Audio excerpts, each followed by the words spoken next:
Angela heard the cry just after dawn, faint, desperate, coming from behind the kitchen. She followed the sound to the trash bins and froze. There, inside the dumpster, wrapped in a yellow blanket, was a newborn baby, lips blue, barely breathing. She pulled the child out and held her close, trying to warm her tiny body.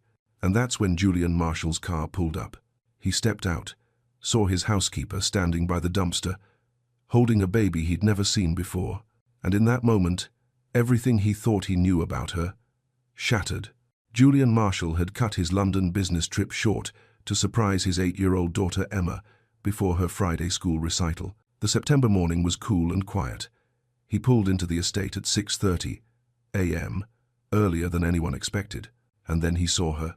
Angela David, his housekeeper of 3 years, standing near the trash bins behind the kitchen, holding a screaming newborn wrapped in yellow. Julian's entire body went rigid. "What the hell is this, Mr. Marshall?" Angela spun around, eyes wide with shock and relief. "I didn't know you were coming home." "Whose baby is that?" Julian's voice was ice cold.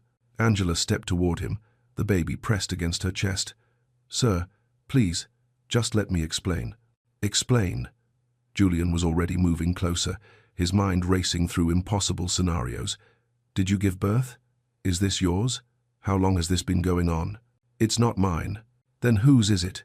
His voice rose, sharp and cutting. "Do you understand what you've done? My daughter lives here. I trusted you." The baby screamed louder, as if feeling the tension. Derek, the estate security officer, appeared from the side entrance, his hand on his radio. "Mr. Marshall, everything okay?" Julian didn't take his eyes off Angela. "I don't know yet." Angela's hands trembled. "Please, sir, just read the note. It's not what you think. This is about your family, not mine." Julian froze. "What did you just say?" Angela's voice broke as tears filled her eyes. "His name is David. He's your nephew. And 3 days ago, his mother left him in that dumpster to die. Before we begin, hit like, subscribe, and tell me where in the world you're watching from. And if you've ever been blamed for something you didn't do, if you've ever saved someone and got punished for it, this story will break your heart and put it back together. Because sometimes, God uses the most broken people to do the most beautiful things." Julian's legs went weak.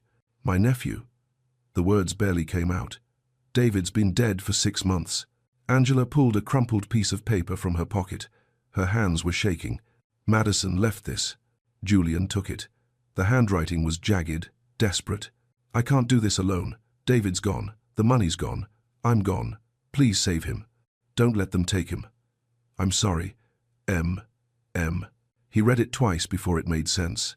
"She was pregnant?" His voice broke. Nobody knew.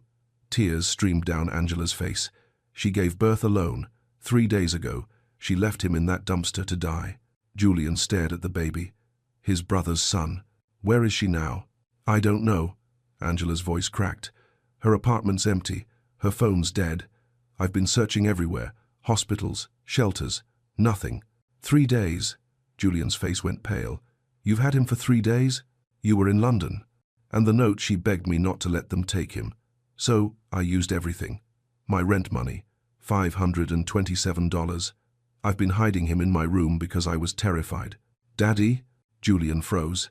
Emma stood in the kitchen doorway, still in her pajamas, holding her stuffed rabbit. "Emma, go back inside." "Is the baby okay?" Her voice was so small, so scared. "Did you tell Daddy?" Julian's heart stopped.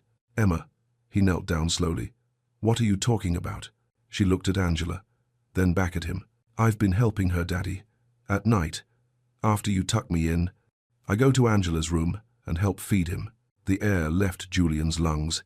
His 8-year-old daughter, sneaking out, caring for a baby he didn't even know existed, while he was halfway across the world, completely blind. He stood up, his voice barely holding together. "Derek, pull up the security footage, right now." Inside the small office, Derek's fingers moved across the keyboard. September 18th, 2:47 a.m. The screen flickered to life. A car rolled through the back gate, slow, almost ghost-like. A woman stepped out. Julian leaned closer. "Madison." She looked. Hollow. Empty. like she wasn't really there anymore. She opened the back door, pulled out something, wrapped in cloth, walked toward the dumpster. Julian's throat closed. She lifted the lid, placed the bundle inside, stood there, staring down. Then, Derek's phone rang, cutting through the silence. He answered, listened. His face went white. "Mr. Marshall," his voice was tight, "you need to take this." He handed Julian the phone. "Mr. Marshall?" A woman's voice, professional but strained. "This is St. Catherine's Hospital. We have Madison Marshall here. She was admitted 3 days ago after an overdose. She's alive, but barely. You need to come now." Julian's hand gripped the phone so hard it almost cracked. "We're on our way."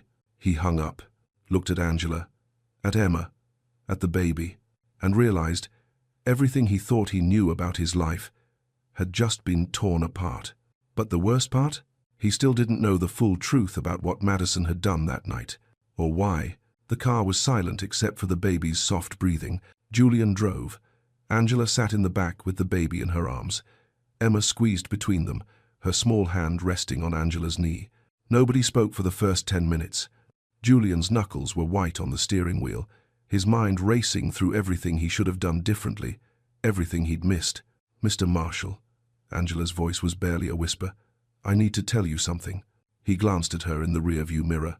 "The night I found him." He wasn't crying at first. He was so cold he couldn't even make a sound. Julian's jaw tightened. "I thought he was already gone," Angela continued, her voice breaking. "But then I felt his little chest move, just barely, and I ran. I wrapped him in my coat and ran to my room and turned the heat up as high as it would go." Emma looked up at her. "You saved him." "I prayed," Angela whispered. "I prayed harder than I've ever prayed in my life. I said, 'God, please don't let this baby die. Not like this. Not alone.'" Julian's throat burned. "Why didn't you call 911? His voice came out rougher than he meant it to. Angela was quiet for a moment. "Because I was scared," she said finally. "Scared they'd take him. Scared they'd blame me. Scared nobody would believe that I was just trying to help." Julian pulled onto the highway. The hospital was 20 minutes away. "I should have trusted you." The words felt like glass coming out. "I looked at you and assumed the worst. I didn't even give you a chance to explain." "You were scared too," Angela said softly. "That's not an excuse." Emma's small voice cut through the tension. "Daddy, is Aunt Madison going to be okay?" Julian's hands tightened on the wheel. "I don't know, sweetheart. Is she sick?" "Yes, very sick. In her body or her heart." Julian's eyes burned. His 8-year-old daughter understood more than he'd given her credit for. "Her heart," he said quietly. "Her heart is very, very sick." Emma looked down at the baby. "But her heart made him. So part of her heart is still good, right?" Angela's tears fell silently. Julian couldn't answer. They drove past exit signs, strip malls, gas stations, normal life moving around them while their world was falling apart. "What if she doesn't want to see us?" Angela asked suddenly. "What if she's angry I didn't let him go?" "Then we'll deal with it," Julian said. "But she needs to know he's alive. She needs to see that." The hospital sign appeared ahead. St. Catherine's Medical Center, 2 miles. Julian took the exit, and as they pulled into the parking lot, one thought burned through his mind louder than anything else. What if they were already too late? What if Madison had given up completely? And what if seeing this baby alive, breathing, safe, was the one thing that could either save her or destroy her? The psychiatric ward smelled like disinfectant and despair. A nurse led them down a long hallway. Her shoes squeaked against the tile. "She's been very quiet," the nurse said softly. "Hasn't spoken since she woke up." They stopped at room 247. The nurse knocked gently, then pushed the door open. Madison sat in a chair by the window, thin, so thin Julian barely recognized her. Her hair hung limply around her face, hospital gown sliding off her shoulders. She didn't turn when they entered. "Madison." Julian's voice came out rough. She flinched. Angela stepped forward slowly, the baby in her arms. "Madison, it's Angela. I found him 3 days ago. He was cold, but I warmed him up. I kept him safe, just like you asked." Madison's shoulders tensed. Then she saw the baby's reflection in the window glass. Her whole body started shaking. "No." The word came out broken. He's supposed to be gone. Madison. He's okay. I left him there so he wouldn't suffer. Her voice cracked. So he wouldn't grow up knowing his mother wanted to die. Julian moved closer. Madison? Look at me. She shook her head. I can't. Every time I look at him, all I see is David, your brother, the man you abandoned. The words hit Julian like a fist. You cut him off when he needed you most, Madison whispered. And then he died. And I was pregnant. And I had nobody. She finally turned around. Her face was hollow, eyes swollen and red. I went to your mother 3 months ago. Told her I was pregnant. Begged for help. Her voice dropped. She said, handle it privately. The Marshall name can't afford another embarrassment. Julian's blood went cold. So I did. I gave birth alone. Lived in my car for 2 weeks. And when I looked at that baby and felt nothing, I brought him to the one person I thought might care. She looked at Angela. And you did. Angela's tears fell silently. He needs you, Madison, she whispered. He needs his mother. I'm not a mother. I'm broken. Madison's voice shattered. Why else would I leave him in a dumpster? The baby stirred, started to cry. Madison covered her ears, started rocking. Make it stop, please. Julian knelt in front of her chair. You're right. I failed, David. I let my pride kill my brother. His voice broke. But you didn't fail this baby. You brought him to someone who could save him. That was brave. Madison's hands slowly dropped. Her eyes drifted to the baby. He looks like David, she whispered. Angela took a step forward. Do you want to hold him? Madison's hands trembled. She opened her mouth to answer, and the door burst open. Eleanor Marshall stood there, Julian's mother, perfectly dressed, makeup flawless. Her eyes swept the room, landed on the baby, then on Madison. What, she said coldly, is going on here? Eleanor's heels clicked against the hospital floor as she stepped inside. Her eyes moved from Madison to the baby, then to Julian.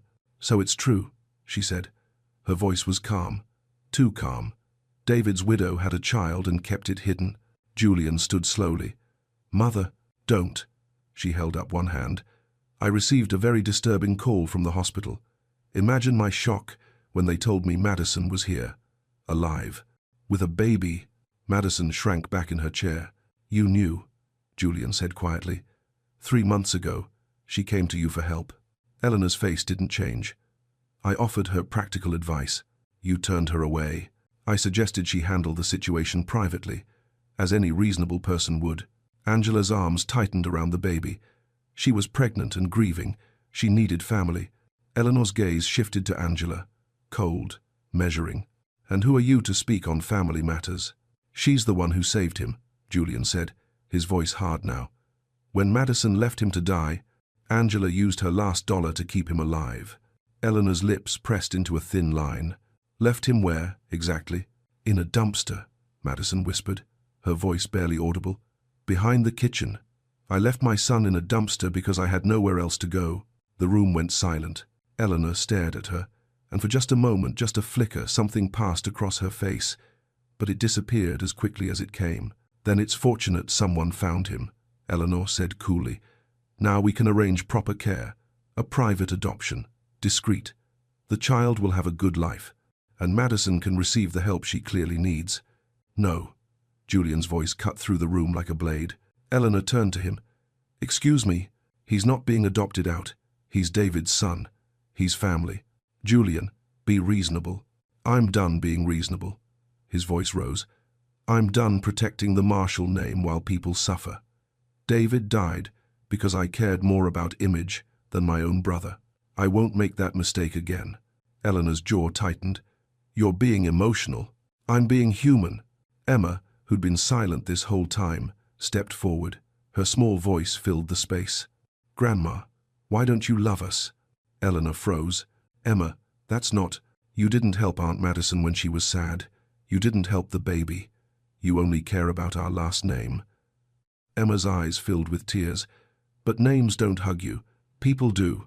Eleanor looked at her granddaughter, and for the first time since she'd entered the room, her mask cracked. Just slightly. Emma, you don't understand. I understand that Angela loves us more than you do. The words hung in the air like smoke. Eleanor's face went pale. Julian put his hand on Emma's shoulder. looked at his mother. She's right. And until you can see that, you're not welcome around this child. Eleanor's eyes went wide. Julian, you can't possibly… I just did.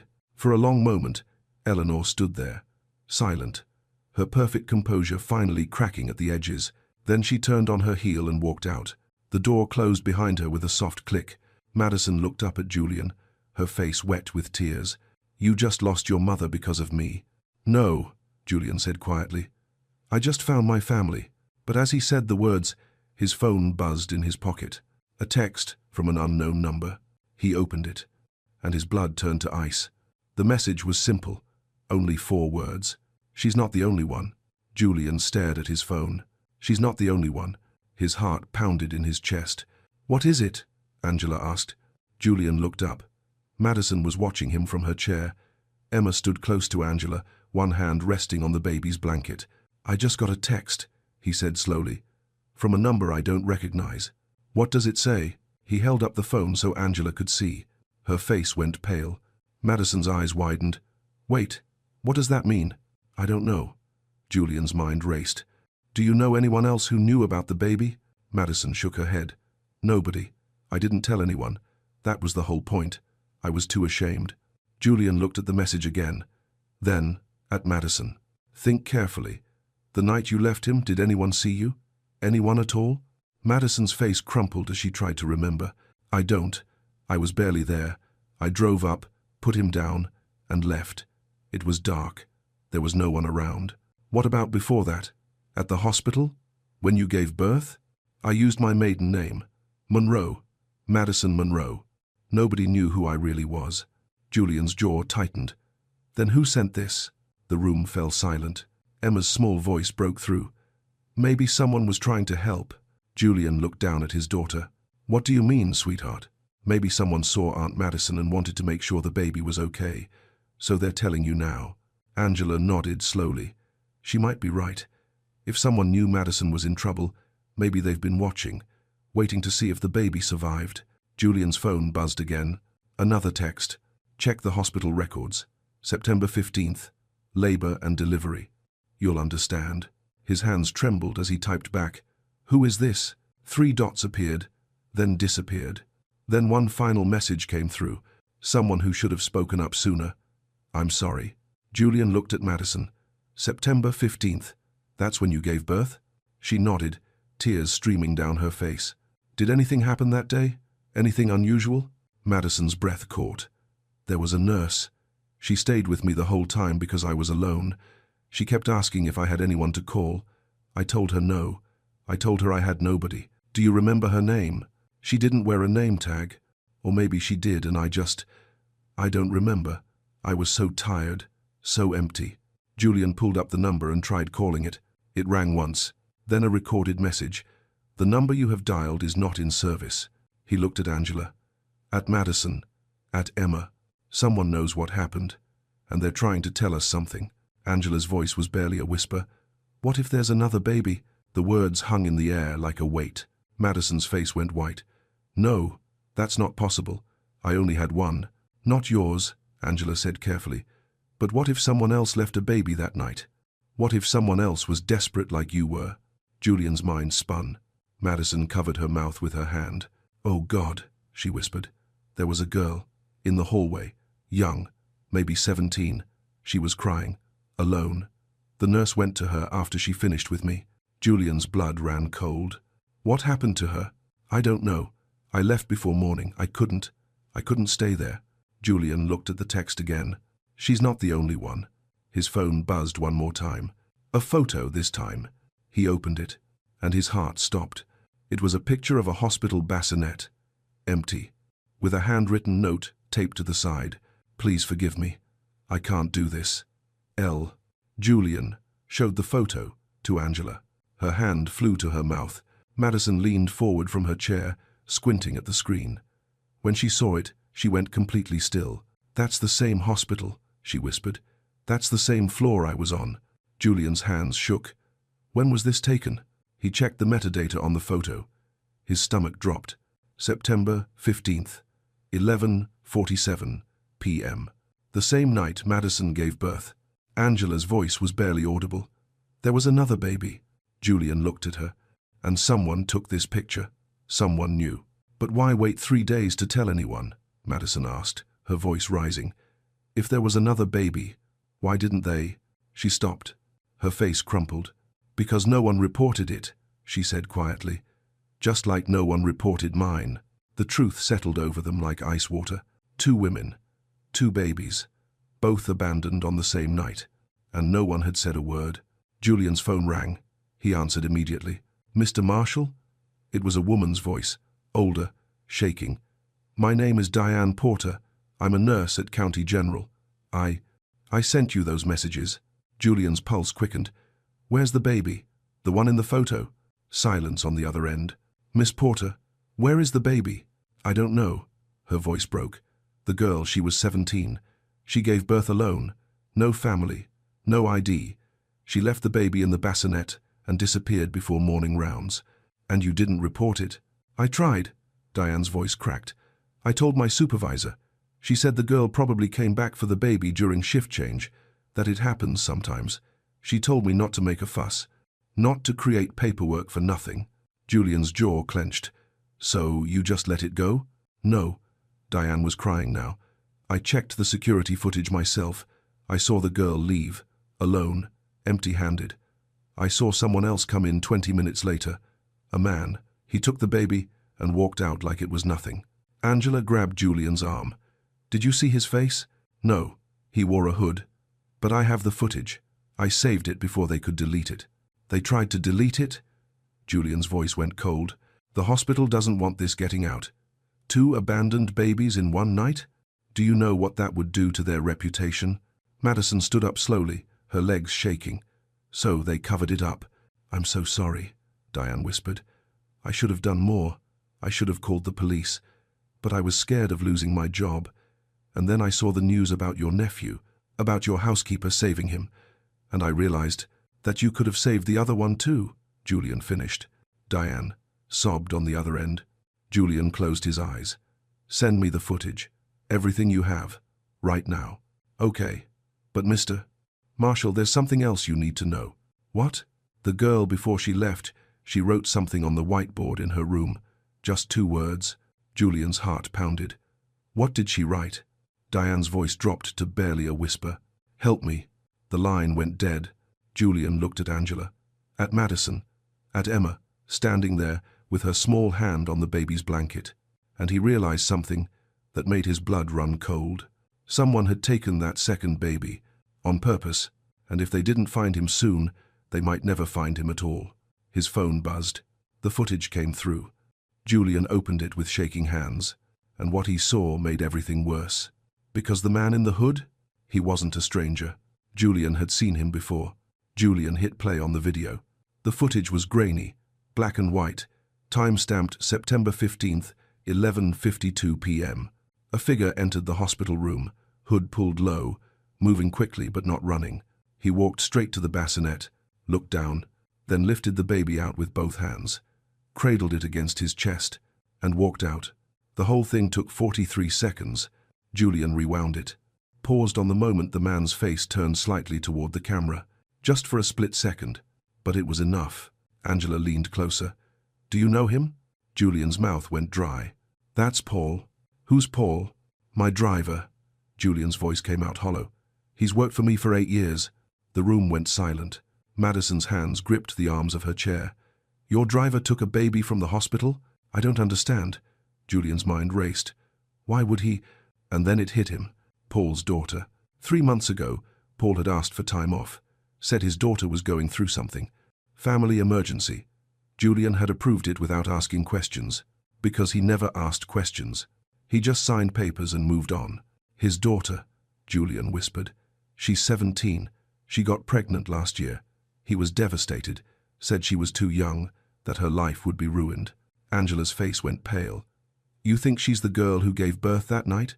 I don't know. But if she was... Julian stopped. His hands were shaking now. If she was, and Paul knew she couldn't keep the baby. Maybe he thought he was helping her.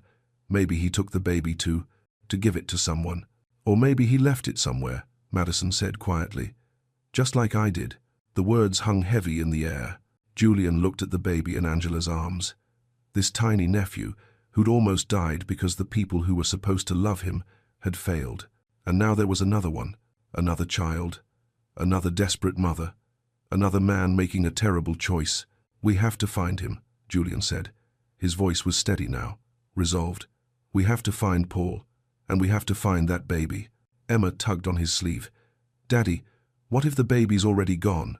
Julian knelt down, looked his daughter in the eyes. "Then we'll make sure people know what happened, so it never happens again." But even as he said it, he didn't believe it, because the truth was darker than that. People had known. The hospital knew, the supervisor knew, Diane knew, and they'd all chosen silence.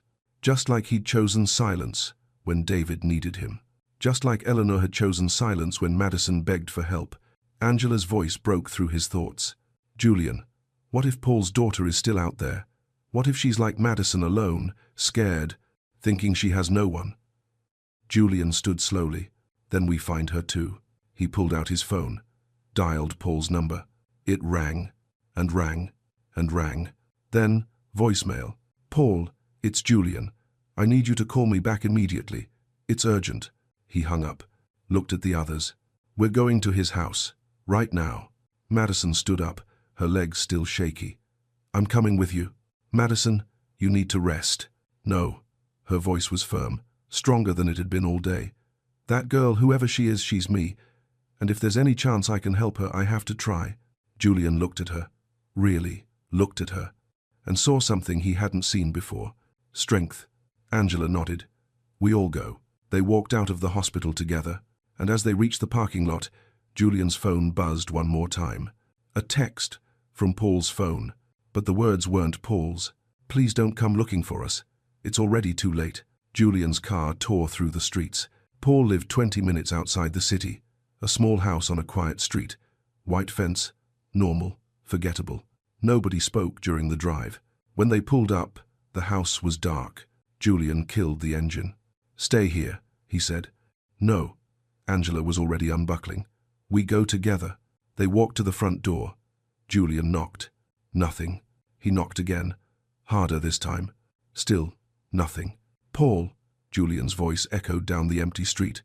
"I know you're in there. Open the door." Silence. Then a sound, faint, from inside, crying. Not a baby. A girl. Julian's heart stopped. "Paul, I'm not leaving. Either you open this door, or I'm calling the police." A long pause. Then the lock clicked. The door opened slowly. Paul stood there, mid-50s, grey hair disheveled, eyes red and swollen. He looked broken. "Mr. Marshall," he whispered, "you shouldn't be here." "Where's your daughter?" Paul's face crumpled. "Upstairs." "And the baby?" Paul's knees buckled. He grabbed the doorframe to steady himself. "He's gone." Angela gasped. "What do you mean, gone?" Julian's voice was sharp. "I tried." Paul's voice cracked. "I swear to God I tried. But she couldn't keep him. She's 17. No money, no support. I thought I was protecting her." "So what did you do?" Julian stepped closer. "I took him to a church." Paul's tears fell freely now. "St. Mary's, 2 towns over. I left him in a basket at the back door during Sunday service. I thought someone would find him, someone who could give him a real life." Madison pushed past Julian. When did you leave him?" "This morning, right after dawn." Angela's eyes went wide. "That was hours ago. Did anyone find him?" "I don't know," Paul sobbed. "I drove away. I couldn't watch. I couldn't." Julian pulled out his phone, started dialing. "What church? Which one exactly?" "St. Mary's on Oakwood. But Mr. Marshall, I already called them an hour ago. They said no one found a baby. They checked everywhere." Julian froze mid-dial. "Then where is he?" The question hung in the air like smoke. From upstairs, the crying got louder. A girl's voice, broken, desperate. "Daddy, where's my baby? Please, where's my baby?" Paul covered his face with his hands. "She didn't want to give him up. I made her. I told her it was the only way. And now he's gone, and I don't know where he is, and she's—" He couldn't finish. Madison moved past him, headed for the stairs. "Madison, wait," Julian started, but she was already climbing. She reached the top, pushed open a bedroom door. A girl sat on the floor, thin, pale, rocking back and forth, arms wrapped around herself like she was trying to hold the pieces together. She looked up when Madison entered. Their eyes met, and Madison saw herself. She dropped to her knees in front of the girl. "I'm Madison," she said softly, "and 3 days ago I left my baby in a dumpster because I thought he'd be better off without me." The girl's eyes widened. "But he wasn't," Madison continued, her voice breaking. "He needed me, and your baby needs you too, so we're going to find him. Together. Do you hear me? We're going to bring him home." The girl's face crumpled. "What if we're too late? Then we'll face it together," Madison whispered. "But I don't think we are, because someone's been watching over these babies, someone who won't let them disappear." She took the girl's hands in hers. "What's your name?" "Lily," the girl whispered. "Lily, when's the last time you prayed?" Lily shook her head. "I don't know if God hears people like me." "He does," Madison said. "I promise you, he does." Downstairs, Julian's phone rang. He answered. "Mr. Marshall?" A woman's voice, unfamiliar. "My name is Father Michael from St. Mary's. We just found something unusual in our donation box." Julian's heart pounded. "What did you find?" "A baby boy, wrapped in a hospital blanket. He's safe." "But Mr. Marshall..." "What?" "There's a note with him. It has your phone number on it." They found him at St. Mary's an hour later. Father Michael met them at the door, an older man with kind eyes and gentle hands. He led them to his office, and there, sleeping in a makeshift cradle made from a donation box lined with blankets, was a baby boy. Lily ran to him, dropped to her knees, lifted him into her arms, and sobbed. Not from sadness this time, from relief, from joy, from something she thought she'd lost forever. "I'm sorry," she whispered into his tiny ear. "I'm so sorry, baby. Mama's here now. Mama's here." Paul stood in the doorway, tears streaming down his face. "I'm sorry," he said to no one and everyone. "I thought I was protecting her. I thought..." "You were scared," Julian said quietly. "We all were." Madison sat beside Lily on the floor, put her arm around the girl's shoulders. "It's going to be okay," she whispered. "You're not alone anymore." Lily looked at her. "How did you survive it? The shame? The feeling like you ruined everything?" Madison smiled through her tears. "I didn't. Not alone. But then I met people who saw me, really saw me, and they didn't let me disappear." She looked at Angela. Angela, still holding baby David, knelt down beside them. "You're both mothers," she said softly. "Broken, scared, beautiful mothers. And these babies? They don't need perfect. They just need you, present, trying, loving them, even when it's hard." Emma stepped forward, looked at both babies. "They're so small," she whispered, "but they made all of us bigger." Julian pulled his daughter close. She was right. These two tiny boys, abandoned, almost lost, had torn open every wall he'd built, every lie he'd told himself about what family meant. Father Michael cleared his throat gently. "What happens now?" Julian looked at Paul, at Lily, at Madison, at Angela holding his nephew. "Now," he said slowly, "we build something better." 3 months later, the Marshall estate looked different. Madison lived in the guest house, healthy and working as a volunteer counselor for new mothers. Lily and her son lived there too, finishing her senior year online while Paul helped with childcare. Angela had her own cottage on the property, renovated, beautiful, with a nursery where baby David slept safely every night. And Julian? He'd cut his work travel by 70%, started a foundation with one mission. No mother should ever feel so alone that abandoning her child feels like the only option. They called it the David and Daniel Foundation, for the two boys who almost disappeared. On a Sunday morning in December, they all gathered in the south garden. Emma sat on the grass between the two babies, making them giggle. Madison and Lily talked quietly on the bench, sharing the kind of stories only they could understand. Paul stood nearby, watching his daughter laugh for the first time in months. Angela sat beside Julian. "You did it," she said softly. "You built a family." "We did it," Julian corrected. "You showed me how." "No," Angela smiled. "God showed you. I just didn't let you look away." Julian looked around at the people scattered across his lawn. Broken people, messy people, people who'd made terrible choices and somehow found grace anyway. "Do you think they'll be okay?" he asked. Angela watched Emma lift baby David into her lap. I think they already are. And as the December sun warmed their faces, Julian realized something he'd never understood before. Wealth wasn't what you kept. It was what you gave away when someone needed it most. Power wasn't control. It was kneeling down when someone was too broken to stand. And family? Family wasn't blood. It was showing up, again and again and again. Even when it cost you everything. Especially then. "What the hell are you doing to my children?" Richard Walker's voice cracked through the marble silence, thundering down the sunlit corridor like a shockwave. He stood frozen in the doorway of the sitting room, his jaw clenched, his hands balled into fists. Hannah didn't move. Mist lingered in the air, catching beams of sunlight, scattering them like tiny stars across the floor. Ella and Jane, his blind 6-year-old daughters, were laughing and following the sparkles with their eyes. Hannah still held the spray bottle in her hand. The look on her face wasn't guilt, it wasn't fear, it was something more dangerous. Hope. Richard's eyes went wide. "Are you insane?" he barked. "I gave you strict instructions." Hannah didn't answer. Not yet. She couldn't. Not when Ella's face was glowing. Not when Jane was reaching out toward the light. For a split second, the world slowed down. In that silence, Hannah thought only one thing. This is it. This is the moment everything breaks. Or everything begins. But maybe we're getting ahead of ourselves. Let's rewind. 6 weeks earlier. Back to the day a young woman stepped onto the grounds of the Walker estate with nothing but a duffel bag and a quiet promise she'd made to herself long ago. Help where you can, even if it costs you everything.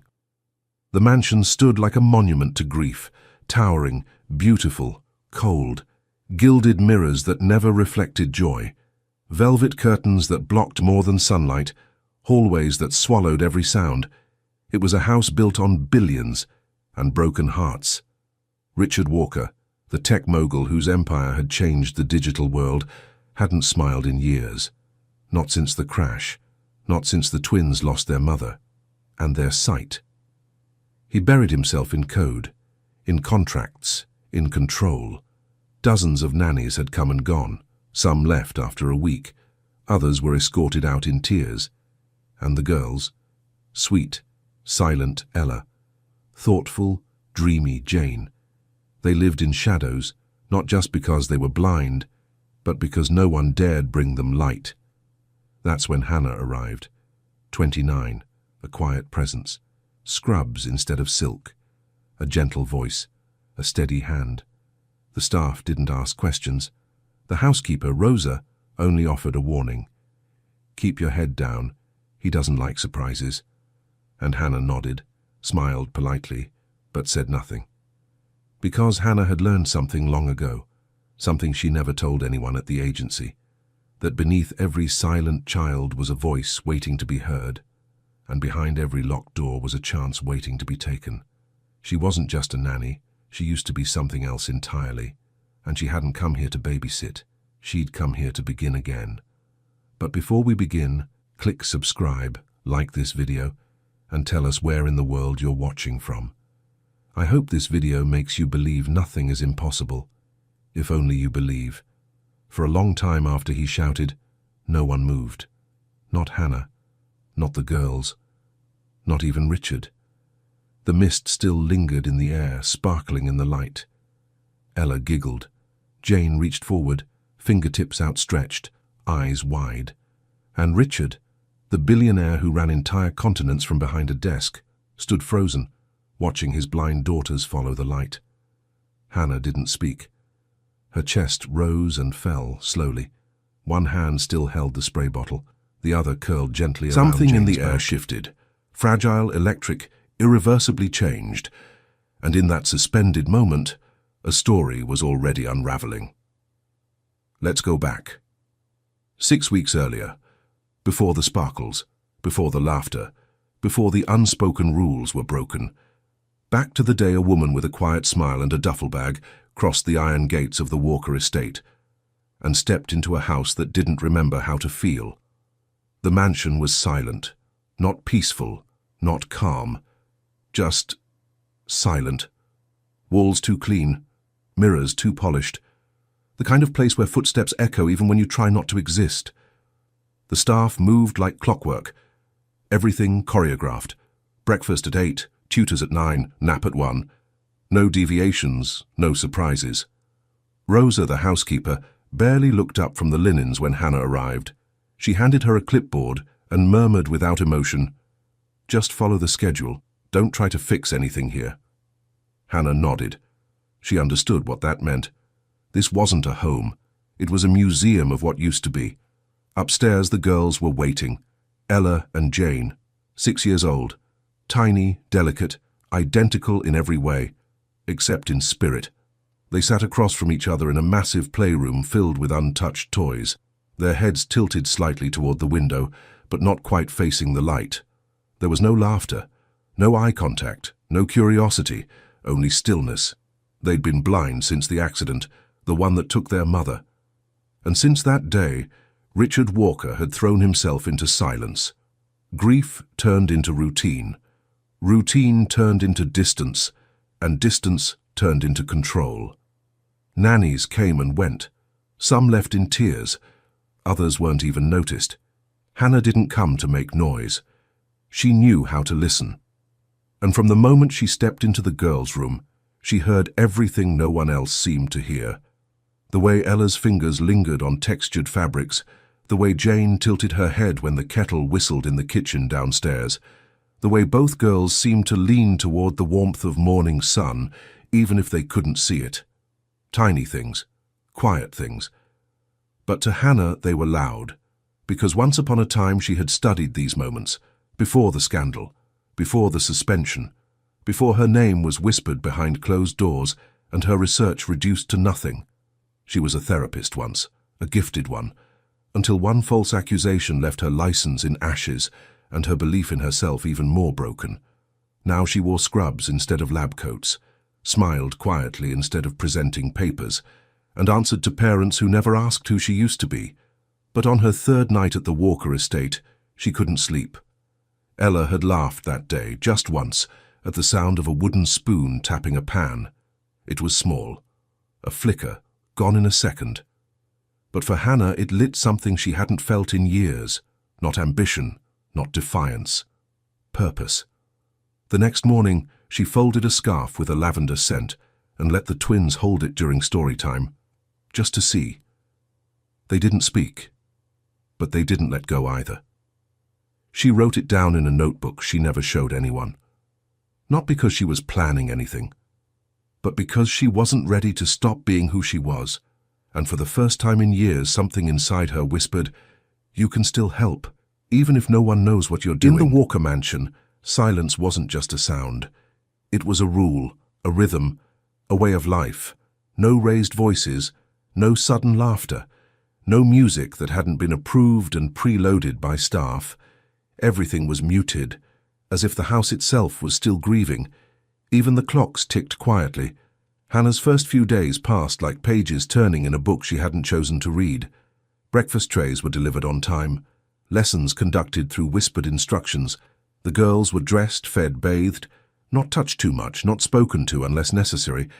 They followed commands like wind-up dolls, but they never looked up. They didn't need to. There was nothing in this house worth looking at. The twins lived in routine. Not play, not presence, routine. Ella, the more expressive of the two, sometimes hummed under her breath when she thought no one was listening. Jane preferred silence. But when Hannah passed her a warm cloth during bath time, she held it a little longer than needed. These were the only signs of life she could find. They broke Hannah's heart, not with sadness, but with recognition, because she knew what it felt like, to still be breathing and not feel alive. The staff didn't speak unless spoken to. The chef left Hannah's meals in the back hallway. The driver rarely made eye contact. Only Rosa lingered. She watched Hannah carefully, the way a nurse might watch a patient who insists they're fine.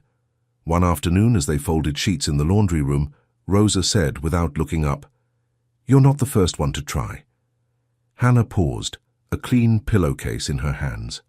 Rosa smoothed the edge of a fitted sheet and added, "Every nanny thinks they're going to save this place, but he doesn't let anyone in." "Richard?" Hannah asked quietly. "Mr. Walker," Rosa corrected her without hesitation. "You'll last longer if you don't forget that." There was no malice in her voice, just truth, a woman who'd seen too many people arrive with good hearts and leave with broken ones. Richard Walker was a ghost in his own home. Some nights, Hannah would hear the front door open at 2 a.m., then footsteps moving down the hall toward the west wing. Sometimes the girls asked if their father was back, but before Hannah could answer, they'd already turned over in bed, as if it didn't matter. And maybe it didn't. Not anymore. On the fifth night, Hannah sat by the window in her small attic room, watching fog roll in over the lawn. She hadn't spoken to Richard since the day he shook her hand at the door, briefly, like a man shaking off an obligation.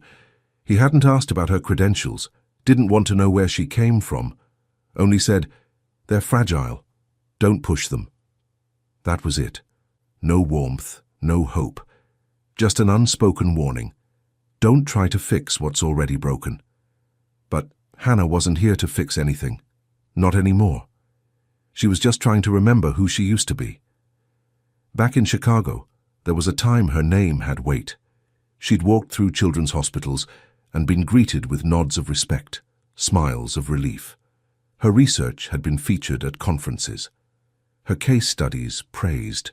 She'd spoken about the power of multisensory therapy with conviction. Now she was folding someone else's towels in a mansion full of ghosts. But purpose is stubborn. It doesn't always vanish when your reputation does.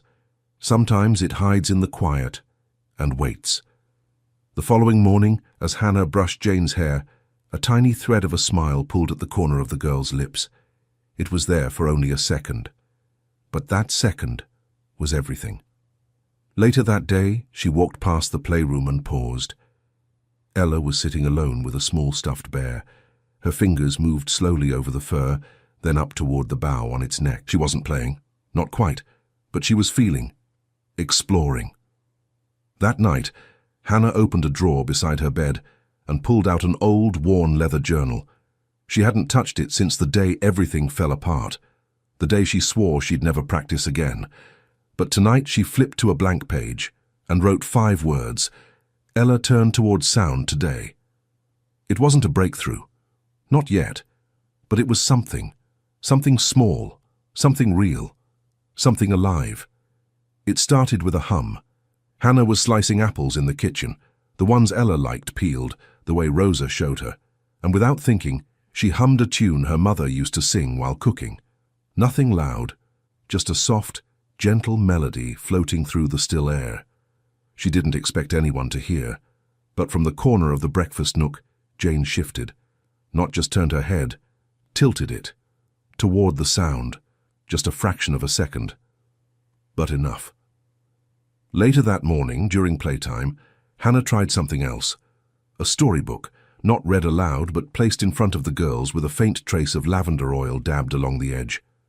Ella ran her fingers across the pages, stopped, smiled. A real one, subtle, but there. And that's when Hannah began logging every detail again, in that old leather notebook she thought she'd never open. She didn't call it therapy, didn't call it anything, just observation. The house was still watching. Richard hadn't spoken to her since the day she arrived, and Rosa was starting to linger near doorways a little too long. So Hannah moved carefully. No equipment, no protocols, no raised flags, just intention. She began to change the rhythm of their days. Not by much, but enough to let the girls feel. She played soft jazz during breakfast, just low enough to blend with the morning birds outside.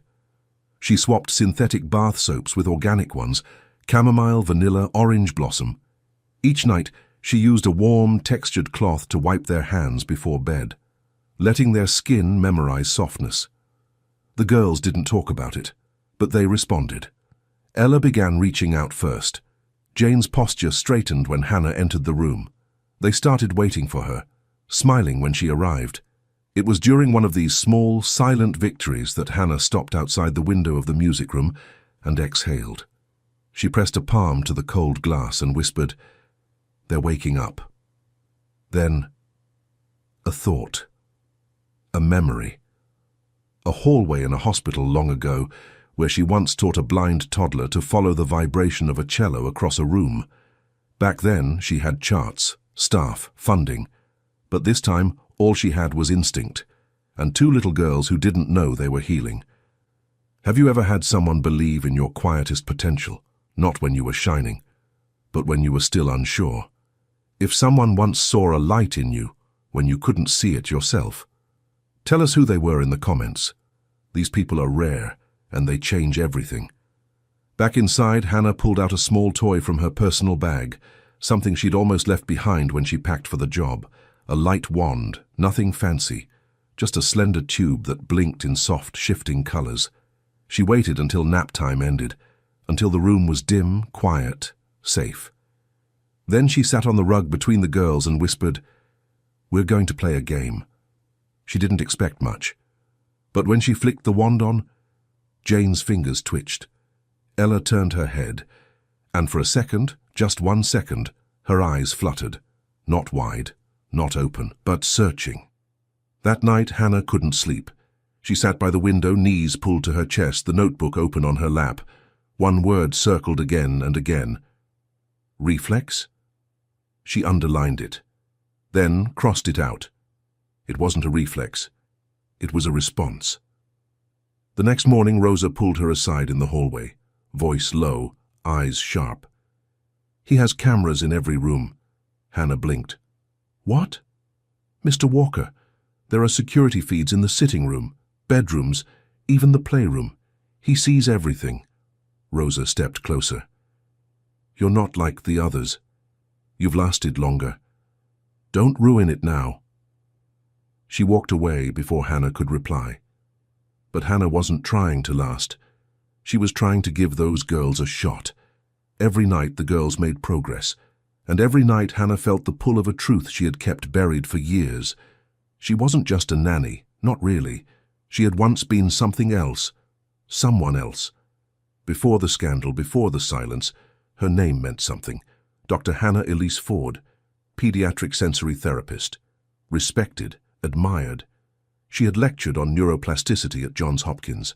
Her paper on cross-modal sensory recovery in blind children had been published in 3 languages. Hospitals flew her out to consult on complex cases. She'd been building something real. And then, everything collapsed. It started with a boy, a 6-year-old patient from a high-profile family in Chicago. She'd been treating him with a personalized sensory program, tactile pulses, spatial sound mapping, mild photic stimulation. The child was improving. Everyone saw it. But when he developed sudden seizures, the family blamed her. The father was a powerful donor. The media turned her research into headlines. Experimental therapy triggers emergency in child. Doctor under review after controversial stimulation session.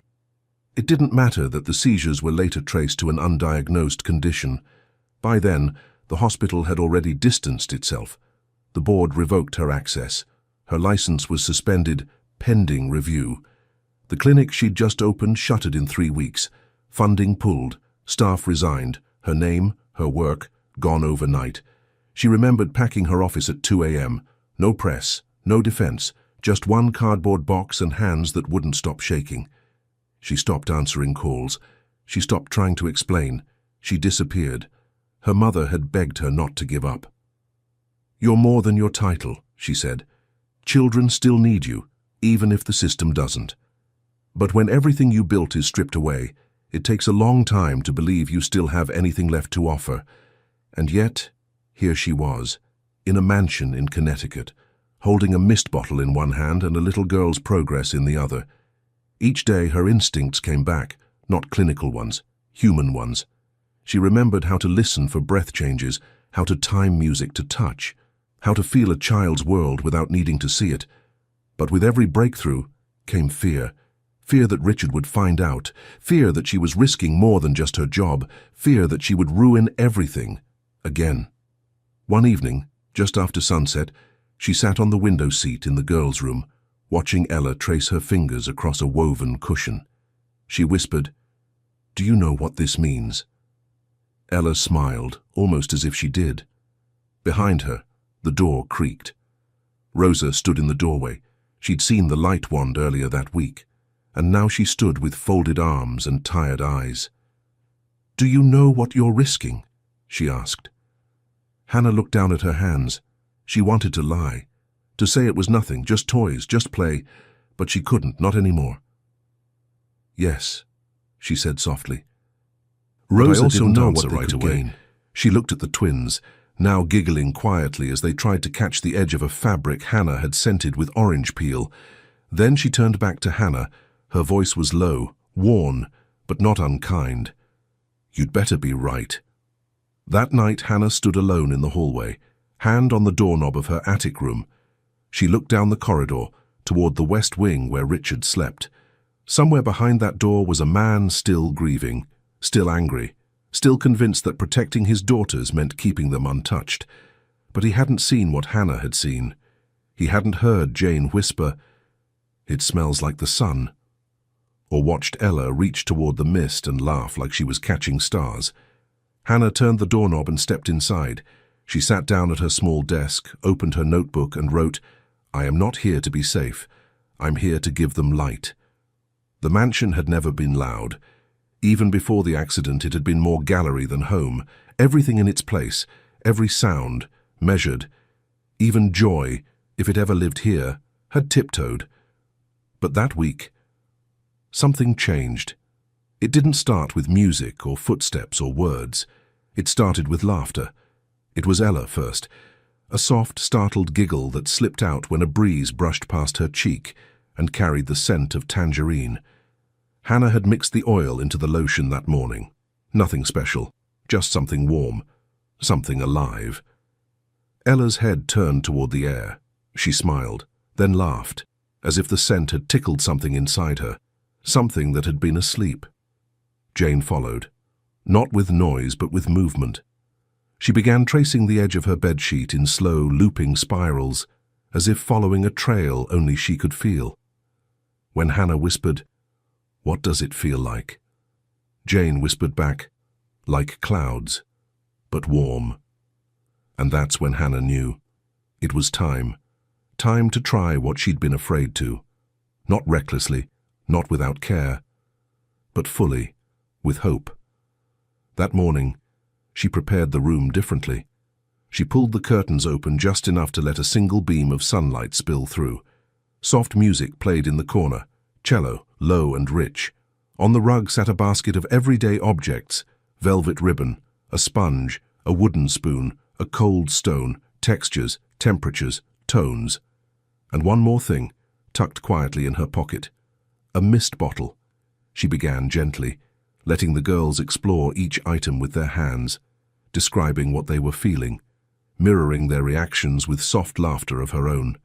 Then she uncapped a small vial of peppermint oil, placed a drop on a piece of cloth, let it drift near them without touching. Jane inhaled. Her shoulders rose. She smiled, a full, radiant smile. Ella reached out for the cloth before Hannah even said a word.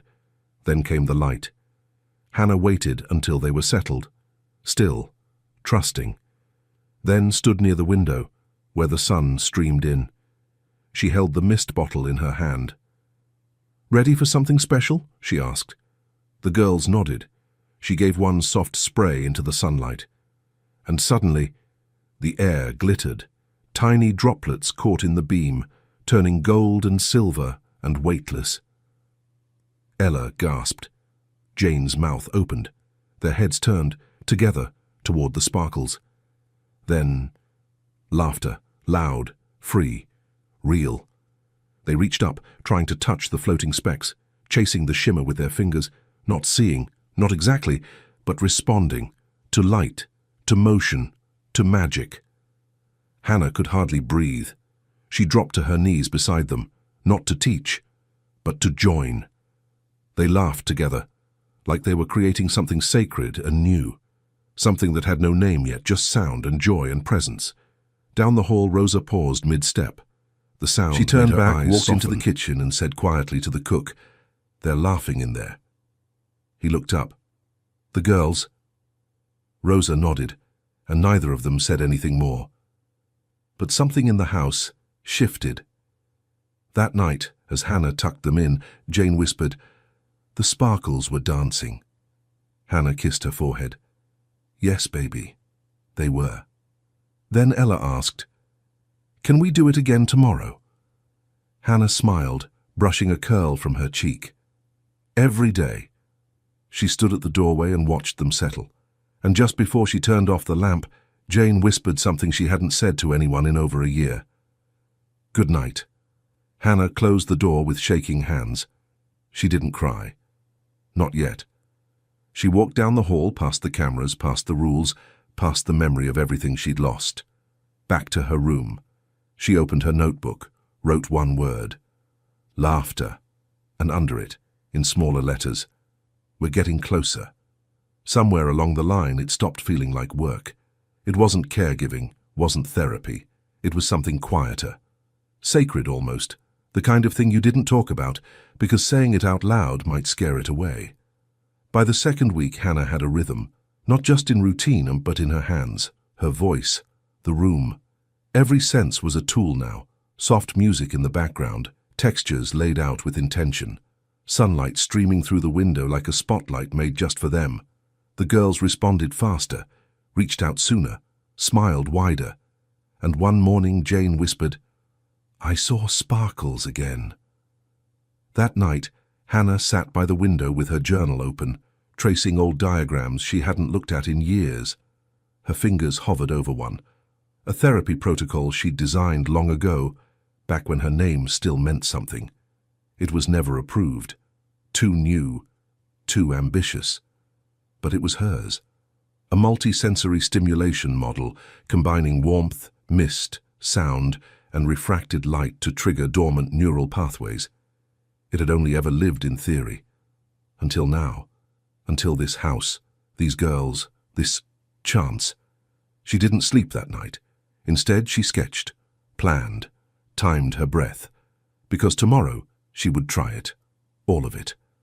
The next morning, the mansion was quiet. Richard had left for New York. Rosa was occupied downstairs. It was just Hannah, the girls, and a chance to prove to herself that what she once believed in could still be real. She prepared the room like a stage, curtains drawn just enough, heat turned slightly higher, the mist bottle warmed in her hands, classical music low in the background. Ella sat cross-legged. Jane lay on her side, eyes half closed. Hannah began gently. First, scent, orange blossom, familiar, grounding. Then, texture, warm velvet against their palms. Then, sound, a chime, soft and distant. Then, mist.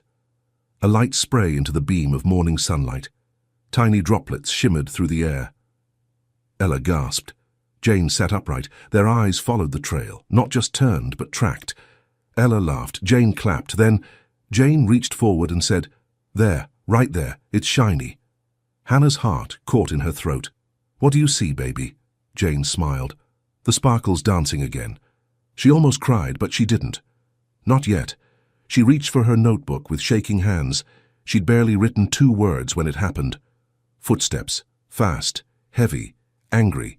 Then, the door, swung open, hard, and there he was, Richard Walker, back early, suit half-buttoned, eyes scanning the scene like a man watching his house burn. He took one look at the mist in the air, the girls laughing on the rug, the spray bottle in Hannah's hand, and his face changed. "What is this?" he asked. His voice didn't rise, but it was sharp enough to cut through the air. Hannah stood slowly, shielding the girls without meaning to. She didn't say anything. Not yet. "I told you not to do this," he said. "No experiments, no therapy, no risks." His voice cracked slightly, not with rage, with fear. He took a step closer. "You don't know what you're doing." Hannah's voice was quiet, but steady. "I do." He stared at her like she was a stranger. "You're just a nanny." She swallowed hard, hands trembling, then said what she had promised herself she wouldn't. "I used to be a pediatric sensory therapist, one of the best. I designed the protocol you just witnessed. And your daughters—" She paused, looked down at them. "They're starting to see." For a full beat, no one spoke. The mist still hung in the light. The twins still laughed, unaware. And Richard Walker stood there, staring, not at Hannah, but through her, like he was watching something unravel in real time. "They're starting to see." Hannah's voice was barely above a whisper, but it landed like thunder. She knew what she was doing, and she knew what it could cost her. She stepped closer to the girls, slowly lowering the spray bottle, placing it on the rug like evidence at a crime scene. Richard's eyes didn't leave her. "You lied."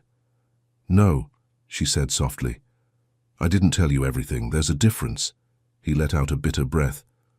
"You're not a caregiver." "I was. I am. But I'm also a therapist. I lost my license after a false malpractice claim. My name was dragged, my clinic was shut down. I stopped practicing now, but I didn't forget how." She looked up at him. "I wasn't experimenting on your daughters, Mr. Walker. I was helping them." Behind her, Jane laughed again, light, free, untouched by the tension. Ella turned her face toward the sunlight, fingers outstretched. Richard blinked. Once. Twice. Like he didn't know whether to scream or sit down. "You don't get to make decisions like this," he said finally. "They're my children." "And they're responding." Hannah took a breath. A deep one that held years. "You can fire me, report me. I won't stop you, but please." She glanced down. "Don't take this from them." Richard stared at his daughters. Jane was humming. Ella was reaching again, not blindly, but toward something.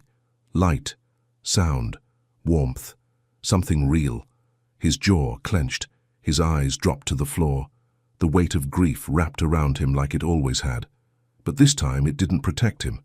It pressed. Hannah waited. Not with defiance, but with a quiet kind of strength. The kind that doesn't come from winning, but from surviving. And maybe that's what broke him. Not her words, not the science, but the silence, and how long his daughters had lived inside it. He spoke without looking at her. "Show me." She knelt beside the twins again, held the light wand gently between her fingers, switched it on. The soft, pulsing glow filled the air. "Ella," she whispered, "where's the sparkle?" Ella smiled. "There." She pointed, not randomly, directly toward the light. Then Jane reached for her sister's hand. "It's moving," she whispered. Richard didn't move, but his face crumbled, just a little. And in that fragile silence, not the cold kind, but the kind that lets something new in, Hannah said one last thing. "I never came here to be seen. But your daughters, they deserve to be." Have you ever stood in front of someone heart-pounding and told them the truth, knowing it might cost you everything? If you have, tell us what it taught you. Because sometimes the bravest thing you'll ever do is stay honest when you have every reason not to. The next morning, Richard made a call. A quiet one. No lawyers, no staff. Just one name, Dr. Berman, a specialist in sensory neurodevelopment. Someone he hadn't spoken to since the twins were diagnosed. He asked for a favor. Then he walked down the hallway, stopped outside the girls' room, and listened. There it was again. Laughter. He closed his eyes, not because it hurt, but because he wasn't ready for what it meant. It took 3 days for Dr. Berman to arrive. A quiet man, measured, known for publishing more than he spoke. He didn't come with a team, no clipboard, no fanfare, just one small case, a laptop, and a soft smile when he met the girls. Richard didn't introduce Hannah, didn't explain what had led up to the call. He just gestured toward the sitting room and said, "Watch." That morning the house felt different, as if even the walls were waiting. No one rushed, no one whispered. There were no rules, no scripts, just time. The kind of time that opens instead of closes. Hannah sat with the girls on the rug, same as before. Sunlight angled in across the floor. Birdsong filtered through the open window. The scent of lavender hung in the air, calm, steady. And there was the mist bottle, held gently between her hands. Dr. Berman stood in the doorway, arms folded, watching without blinking. Richard stood behind him, not crossing his arms this time, not trying to control anything, just watching. Hannah began. Textures first, warm cloths, wooden blocks, smooth glass stones. Then sound, soft chimes, her own voice humming low. Then light. She sprayed the mist gently through the sunbeam. The air filled with sparkle. And like clockwork, Ella reached up. Jane turned her head. Then, Ella whispered, "It's spinning." Jane added, "It's gold today." Dr. Berman took one slow step forward. He didn't speak, didn't interrupt, just bent down, placed a small lens device near Jane's temple, and nodded. His eyes never left the girl's, but his voice was certain. There's photic response. Richard didn't move. Dr. Berman didn't breathe, looked at him. They have light perception. For a second, no one spoke, and then Richard exhaled, like a man finally coming up for air. That afternoon, the doctor stayed, ran quiet tests, asked Hannah about her notes, her methods, her past. He didn't question her credentials. He didn't need to. The results spoke for themselves. By evening, the air in the mansion had changed. The girls weren't different, not really.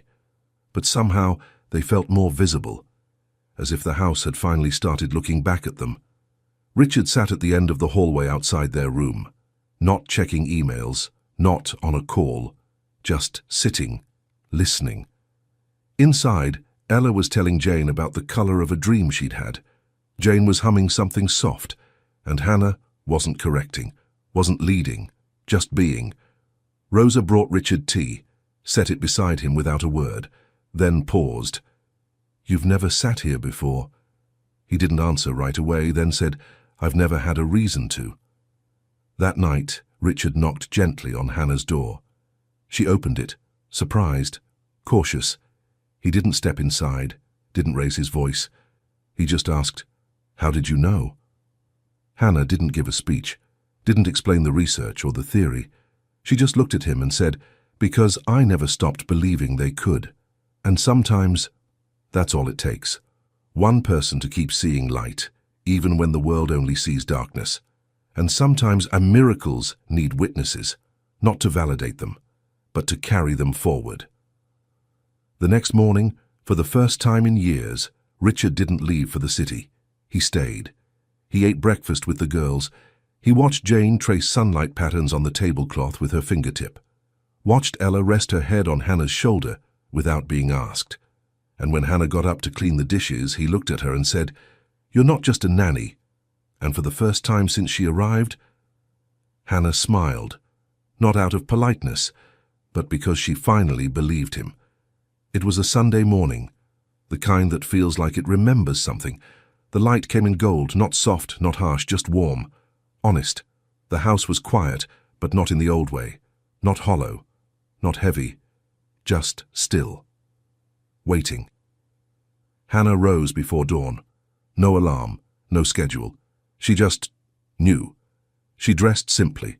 Scrubs, no shoes. In the east wing, she prepared the sitting room. Windows cracked open. The air, cool and clean. Everything arranged, not with science, but with love. Warm textures in a woven basket. Scents, lavender, orange peel, soft earth, a folded blanket, a water bowl. The mist bottle, standing by the window. And the light wand, flickering once, steady now, like it had been waiting too. The girls came in quietly, still in their pajamas. Ella clutched a stuffed bear. Jane held her sister's hand. They didn't ask what was happening. They didn't need to. Richard arrived a moment later. No suit, no phone. Just him. He didn't speak, didn't sit, just leaned against the doorframe and watched. Hannah knelt on the rug, smiled at the girls. "Are you ready?" Two small nods. She began. The music came first, barely audible. A solo cello, rising slow like breath. Then touch. Soft velvet passed across tiny fingers. Then warmth. Hannah cupped their hands around a mug of heated water, then scent, the orange peel, pressed between her palms. Then light. She stood near the window. Sunlight poured in, golden and full. She sprayed once, a soft, glistening mist. The droplets caught the beam, scattered it like stardust, and that's when it happened. Ella gasped. Her hands flew to her face. "I see it," she cried. "I see it, the sparkles." Jane turned, not just turned but looked, eyes open, focusing. "I see you," she whispered. "Ella, I see you." The room stood still. Time bent inward. Nothing else existed. Not money, not medicine, not fear. Just two little girls finding light. Hannah couldn't breathe, couldn't move. She fell to her knees, not from exhaustion, but awe. The bear dropped from Ella's arms. Jane reached forward, and Richard, the man who hadn't cried since the day he buried his wife, fell to the floor. Arms open, heart wide. He gathered them close, pressed their faces to his chest, and whispered over and over, "My babies, my beautiful girls." Tears ran down Hannah's cheeks, not because she had succeeded, but because they had. Because they were whole, even before this. But now, they knew. Rosa watched from the hallway, hands over her mouth. She didn't say a word. She didn't need to. Later that afternoon, Richard found Hannah on the garden steps. She was barefoot, arms around her knees, the mist bottle beside her. He sat down slowly.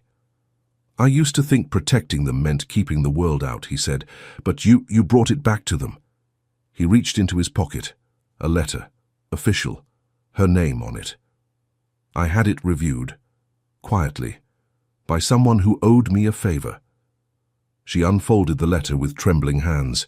Reinstatement, no press, no noise, just closure and a beginning. She looked at him. "Thank you," he shook his head. "No, thank you for not giving up on them, or yourself." From inside, the girls called her name. Hannah stood, wiped her eyes, turned toward the light. Sometimes healing doesn't come in hospitals. Sometimes it starts in silence and ends in sunlight. Today, Ella and Jane attend a school for children with visual impairments. Their vision is partially restored, their spirits fully awake. Hannah still lives at the Walker estate, not as a nanny, not as a therapist, but as family. And every morning, as the sun filters in through the tall windows, she sprays a little mist into the light, and the girls still smile.